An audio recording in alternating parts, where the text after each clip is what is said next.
कैलाश पर्वत को उठाने वाला रावण भी क्यों नहीं उठा सका शिव धनुष।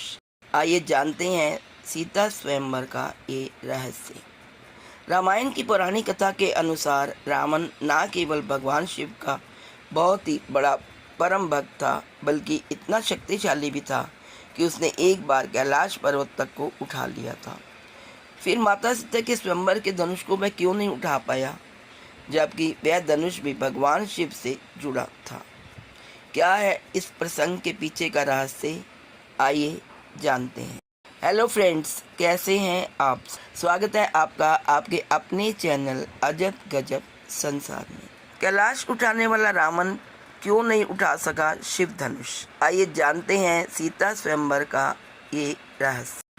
लेकिन दोस्तों, वीडियो में आगे चलने से पहले आपसे एक रिक्वेस्ट है कि यदि आप चैनल पर नए हैं तो चैनल को सब्सक्राइब कर लें और बेल का आइकन भी प्रेस कर दें, ताकि मेरी आने वाली नेक्स्ट अपलोड वीडियो की नोटिफिकेशन सबसे पहले आपको मिल सके और मेरे चैनल पर आप आध्यात्मिक और धार्मिक स्टोरीज और पौराणिक कथाएं सुन सकें। दोस्तों, चलते हैं वीडियो में आगे और आपको बताते हैं कि रावण क्यों नहीं उठा सका शिव धनुष।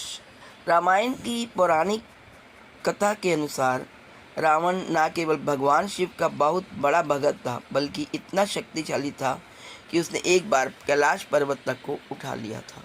फिर माता सीता के स्वयंवर के धनुष को वह क्यों नहीं उठा पाया, जबकि वह धनुष भी भगवान शिव से जुड़ा था। आइए जानते हैं इसके पीछे का रहस्य। रामायण के कई प्रसंग न केवल रोचक हैं, बल्कि बहुत शिक्षाप्रद भी हैं। इन्हीं में से एक पौराणिक कथा रावण से जुड़ी हुई है। कहा जाता है कि रावण ने एक बार कैलाश पर्वत तक को उठा लिया था और वह भगवान शिव के एक बड़े भक्त और परम शक्तिशाली भक्त के रूप में भी जाना जाता था। उसके लिए कुछ भी कर पाना असंभव नहीं था। लेकिन जब माता सीता का स्वयंवर हुआ तो उसमें रावण को भी आमंत्रण मिला था, लेकिन वहाँ वह भगवान शिव के धनुष को टस से मस नहीं कर पाया। लेकिन क्यों इतना शक्तिशाली था भगवान का वह धनुष। माता सीता के स्वयंवर में जो धनुष रखा गया था उसका नाम था पिनाक। वह भगवान शिव का बहुत ही शक्तिशाली और चमत्कारिक धनुष था। कहते हैं कि इस धनुष को भगवान शिव ने स्वयं अपने हाथों से बनाया था, और जब भगवान शिव इस धनुष की प्रत्यंचा चढ़ाते थे तब उसकी एक ही टंकार से बादल फट जाते थे, पर्वत हिलने लगते थे। इस धनुष के एक ही तीर से भगवान शिव ने त्रिपुरासुर की तीनों नगरियों को ध्वस्त कर दिया था। एक बार जब अचानक बाल्यावस्था में देवी सीता ने उस धनुष को खेल खेल में उठा लिया तो उसे देखकर राजा जनक ने यह प्रण किया कि जब उनकी पुत्री इस शक्तिशाली धनुष को उठाने का सामर्थ्य रखती है तो वह उन्हीं से सीता का विवाह करेंगे जो इस शक्तिशाली धनुष को उठाकर इस पर प्रत्यंचा चढ़ा सकेगा।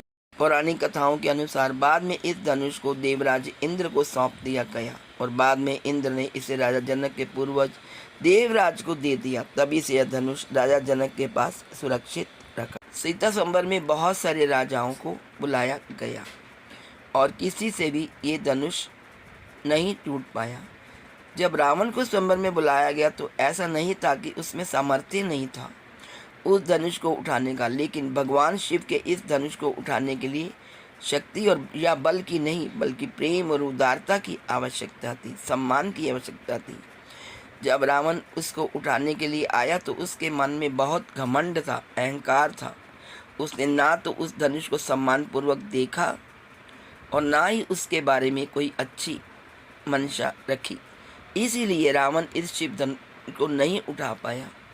रावण ने उसे उठाने के लिए केवल बल का प्रयोग किया, और जितना बल वह प्रयोग करता शिव धनुष उतना ही ज़्यादा भारी होता जाता।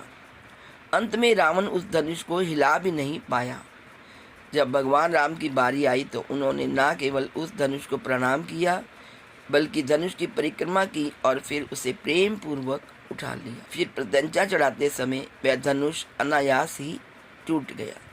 तो दोस्तों, यदि किसी चीज़ को पाना हो तो उसे सम्मान, प्यार और उदारता से पाना चाहिए, ना कि अहंकार और घमंड से। रावण का अहंकार और बलवान होने का घमंड ही उसे ले डूबा और वह उस सीता स्वयंवर में उस धनुष को नहीं उठा पाया। तो ये था रहस्य कि इतना बलवान और कैलाश पर्वत को उठाने वाला रावण एक छोटे से शिव धनुष को क्यों नहीं उठा पाया।